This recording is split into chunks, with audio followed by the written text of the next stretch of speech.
Im Juli habe ich mir ein neues Car-Camping-Set zugelegt. Von Terraglide, einer kleinen Manufaktur aus dem fernen Neuseeland, die darauf spezialisiert ist, gewöhnliche Pkw, das Tesla Model Y, in Minicamper zu verwandeln. Und da ich so gerne auf Roadtrips gehe, bin ich im August mit dem neuen Set zu meinem Lieblingsfestival nach Kroatien gefahren.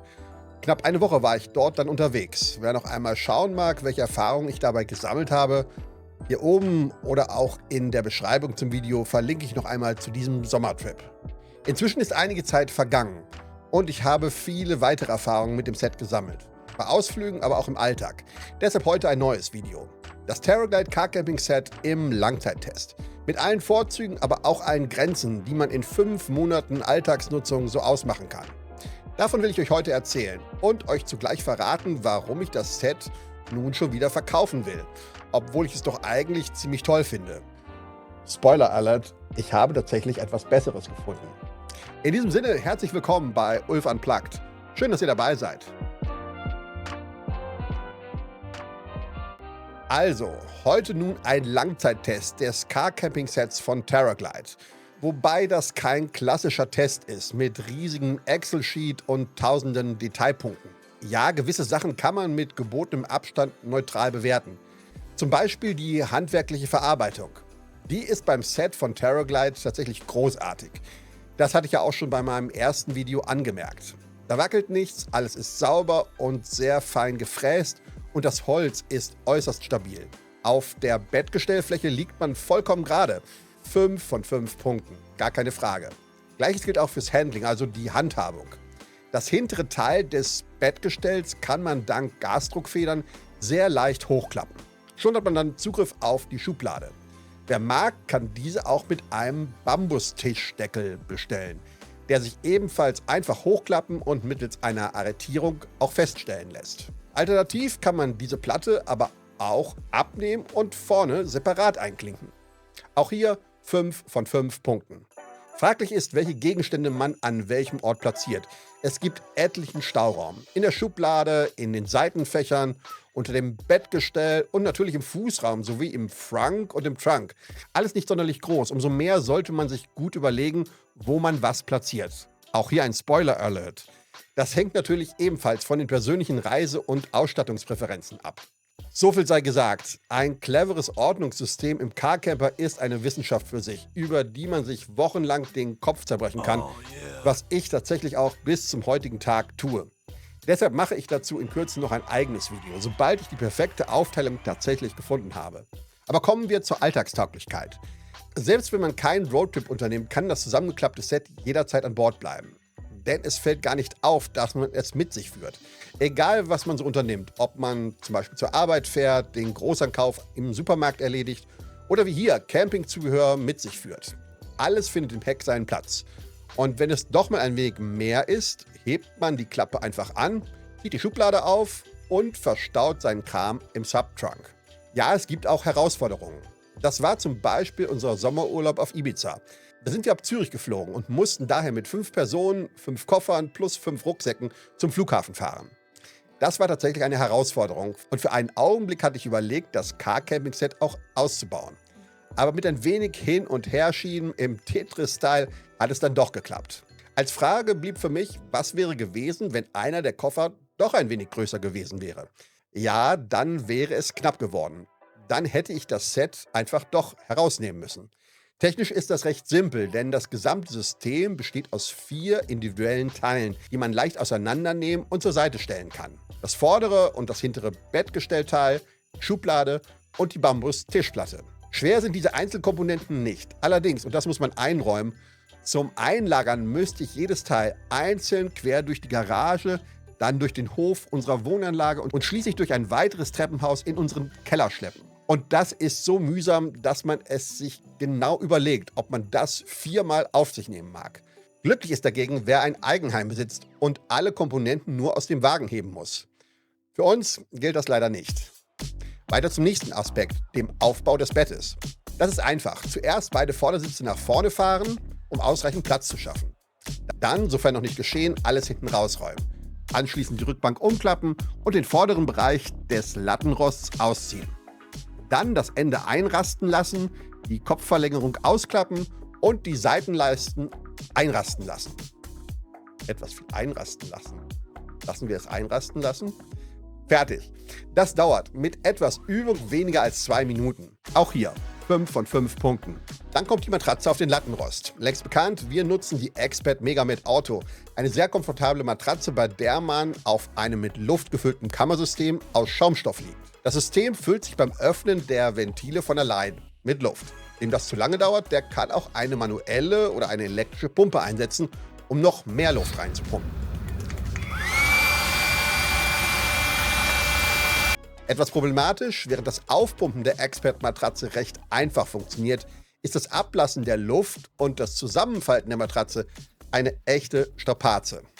Kurz gesprochen, da kann man pressen, drücken und sich mit aller Kraft auf die Matratze werfen, doch man kann die Luft nur äußerst schwer entfernen.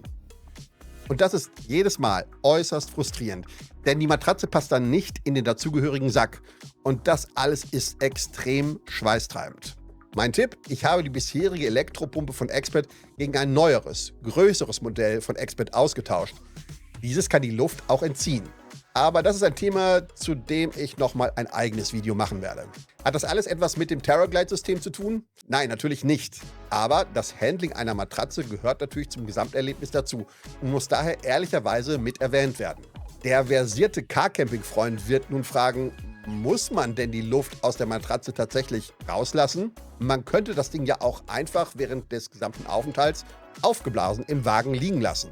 Ja, das ist ein zulässiger Einwand. Und da sind wir auch bei der Frage, was für eine Art von Campingurlaub man da eigentlich erleben möchte. Wenn ich für einige Tage an einem Ort bleibe, also zum Beispiel auf einem Campingplatz, dann blase ich das Ding einmal bei Ankunft auf und lasse die Luft kurz vor Abfahrt wieder raus. Easy. Aber was ist, wenn man Tag für Tag ein neues Ziel anpeilen möchte? Wenn man jeden Tag mit dem Auto auf der Straße unterwegs sein möchte?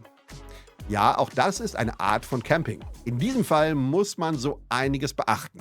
Wenn das TerraGlide-Set in voller Länge ausgezogen ist, muss der Fahrersitz und der Beifahrersitz ziemlich weit nach vorne geschoben werden, da die Kopfleiste sonst nicht ausgeklappt werden kann. Mit vorgeschobenem Fahrersitz ist es allerdings dann nicht mehr möglich, hinter dem Lenkrad gut Platz zu nehmen. Mit dem Fahren ist es dann kompliziert. Ohne Sitzverschiebung würde die komplett aufgeblasene Automatratze wiederum nicht mehr in den Wagen passen. Einzige Möglichkeit, man muss zumindest ein wenig Luft aus der Matratze ablassen, sodass man sie dann mit ein wenig Pressen in den Fahrgastraum hineindrücken kann. Ja, das kann man machen, hat aber auch zur Folge, dass die nun eher flau aufgeblasene Matratze viel Platz in Anspruch nimmt. Raum, der dann wiederum für andere Sachen fehlt. Das TerraGlide-Set trägt dafür natürlich keine Verantwortung. Allerdings muss man sich dieses Zusammenhangs bewusst sein, da es die Nutzung und das Car-Camping-Erlebnis an sich schon beeinflusst. Grundsätzlich stellt sich also die Frage des Anwendungsszenarios. Mein Tipp, stellt euch vorab folgende Fragen. Benötigt ihr die Schlafgelegenheit im Auto nur an einem definierten Zielort für einen klar definierten Zeitraum? Oder wollt ihr am Zielort euer mobiles Bett jederzeit nutzen können? Oder macht ihr gegebenenfalls auch Ausflüge, sodass ihr das Bett zwischendurch auf- und wieder abbauen müsst, damit alle Leute Platz finden? Oder seid ihr gar jeden Tag woanders unterwegs? Man erkennt recht schnell, wir sprechen hier von sehr unterschiedlichen Nutzungsszenarien. Car-Camping bedeutet für jeden etwas anderes. Und für mich gilt das ganz besonders, denn ich bin ja ein Roadtripper. Heißt, ich liebe das Reisen im Auto, inklusive komfortabler Zwischenstopps mit jederzeit verfügbarer Schlafgelegenheit im Fond. Also zum Beispiel an einem Rastplatz, an einem Parkplatz im Grün oder auch an einem Supercharger. Für mich sind das alles kleine Zwischenstopps für wenige Stunden. Wenn ich dagegen für 2 oder 3 Nächte an einem Ort Halt mache, dann möchte ich ein Hotelzimmer mit Dusche, WC und allem haben, was man sonst noch braucht. Warum ich nicht komplette Nächte im Wagen verbringen möchte? Nun gut, eine Nacht, okay. Aber auch nur im Notfall. Wie bereits an anderer Stelle angesprochen, das Tesla Model Y inklusive TerraGlide-Set ist leider kein Bulli und auch kein Campervan mit entsprechend viel Raum zum Schlafen, und zum Leben. Für 1, 2 Nächte auf einem Campingplatz oder auf einem Festivalgelände mit Toilettenhaus, okay, das mag man noch hinnehmen. Aber länger? Nee, mein Fall ist das nicht und daran kann auch leider das TerraGlide-Set nichts ändern. Bleibt dann noch die Frage, wie komme ich in meinen Tesla mit Car-Camping-Set bestmöglich ins Bett? Und wie erlebe ich meinen Aufenthalt dann dort? Auch diese Frage unterliegt einer sehr individuellen Einschätzung. Was ist schon bestmöglich? Bei meinem ersten Trip mit dem Terraglide-Set zu meinem favorisierten Musikfestival in Kroatien hatte ich das Thema bereits angesprochen. Man kann das Bett durch die aufgeklappte Hecktür besteigen. Das klappt. Wie kommt man also nun tatsächlich da rein? Ich habe lange überlegt, ob ich euch diesen Anblick antun soll. Sei es drum, ich mache es einfach. Und da stapft der alte Mann in Richtung Heck. Ein kleiner Hocker, ein tiefer Atemzug und schon turnt er wie ein Maikäfer in die Koje. Klappe zu, Camp Mode aktiv.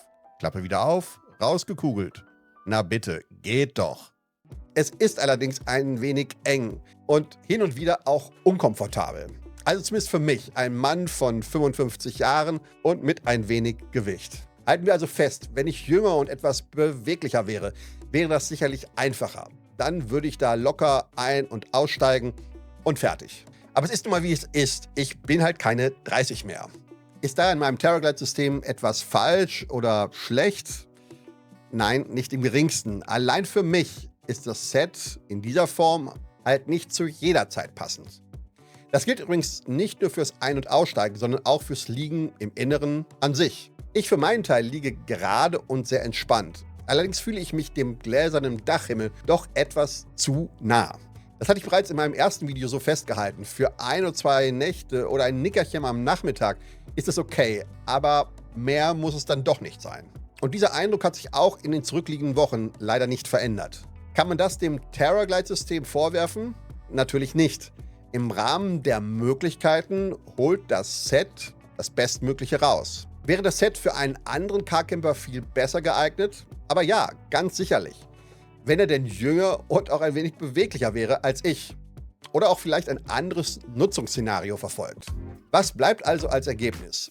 Das Terraglide-System ist ein handwerklich großartig gefertigtes Camping-Set. Es bietet ein stabiles Bettgestell, das ein komfortables Schlaferlebnis möglich macht. Die vielfältigen Zugriffsmöglichkeiten auf den Stauraum des Wagens und einige Goodies wie der integrierte Bambustisch verwandeln das Tesla Model Y in einen praktischen Minicamper. Im Besitz des richtigen Nutzers ist dieses Set eine wunderbare Lösung für den Kurztrip am Wochenende oder auch ein Festivalwochenende. Allein ich bin für dieses Set leider nicht der bestmögliche Nutzertyp.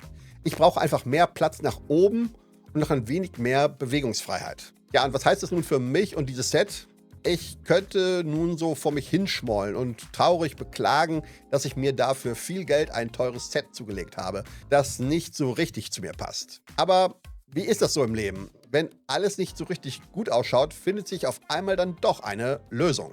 Und das war so, ich hatte George, dem Gründer von Terraglide, direkt nach meinem Kroatien-Trip von meinen Erlebnissen berichtet. Ich erzählte ihm, dass ich wohl mehr Raum zum Himmel benötigen würde und dass ich nur ungern von hinten ins Auto einsteige, weil das immer so ein wenig seltsam ausschaut und bei Aufenthalten in Städten zu viel Aufmerksamkeit erregt. Also nichts von wegen Camping im Stealth-Mode.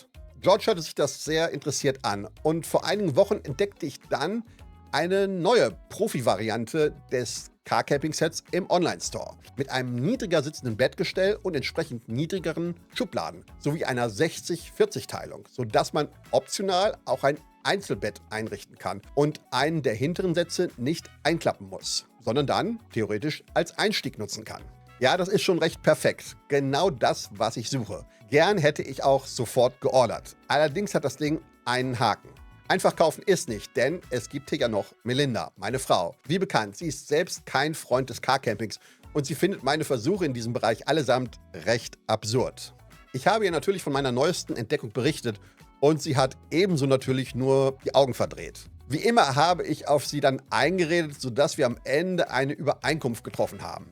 Das neue Set gibt es nur dann, wenn ich das alte Set zuvor verkauft habe. Sie möchte halt keinen Showroom in unserem Wohnzimmer aufmachen. Somit steht nun die Entscheidung. Unser aktuelles Terraglide-Set muss verkauft werden. Erst dann gibt es ein neues Set. Daher an dieser Stelle der Hinweis an euch, meine Zuschauer und interessierten Car-Camping-Freunde. Das Terraglide-Set, das ich in diesem Video besprochen habe, geht in Kürze in den Verkauf via Kleinanzeigen. Wer sich dafür interessiert, kann gerne mal einen Blick in den Beschreibungstext dieses Videos werfen. Dort finden sich weitere Details für dieses einmalige, bereits fertig installierte Set aus Neuseeland, das man hierzulande ansonsten nicht so einfach erstehen kann. Tja, soviel für den Moment. Ich werde mein Setup nun noch ein wenig weiter optimieren und mich um einige Verbesserungen im Detail kümmern. Denn schon in einigen Wochen soll ein weiterer großer Roadtrip starten. Wenn ihr also nicht verpassen wollt, wie es mit dem Roadtrip-Experiment weitergeht, dann abonniert diesen Kanal und setzt auch die Glocke. Mich würde das sehr freuen und dem Kanal würde es helfen. In diesem Sinne, bis demnächst bei einer neuen Folge von Ulf Unplugged. Ciao.